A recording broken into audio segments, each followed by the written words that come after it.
Let's get to yesterday's result at the MCG because the Crows, I should say, dropped their 11th game in a row to the Pies. It was a pretty wet and windy day at the MCG, and it exposed some frailties when it comes to Adelaide's forward line. And this is something that you have been banging on, Kane, for some time.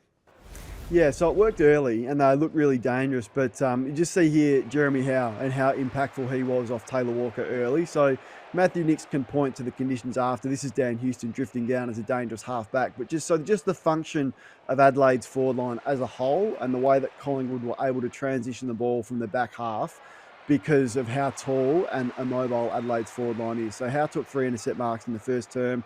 And then, so this is messy, right? So there's nothing pretty about this, but this just shows ground ball inside your forward 50, who's going to lock that ball in and how easy it is on the flip side for Collingwood to exit because Taylor Walker can't chase. Fogarty isn't a player who's got a big engine and can chase. Thilthorpe's the same.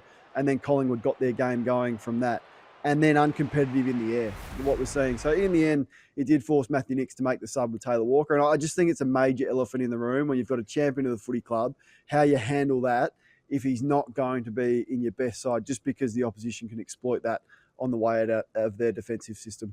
Was the biggest issue not the weather? I mean, it was tough conditions for a key forward. And if you look at who Collingwood subbed out, they subbed out the tallest player on the ground in Mason Cox. I'm not sure if it was a big day for key forwards. I guess Darcy Fogarty, the exception there. Yeah, I think his last 3 weeks, Taylor Walker has been tracking the wrong way as well. So you factor that in. But the conditions were pretty good in the first half. And if that's the case, why did he pick him? If Matthew Nicks, surely he's got access to the weather app. If he's worried about the weather, don't pick 3 tall forwards if it's going to rain in the second half. So either way, the Crows made a significant error.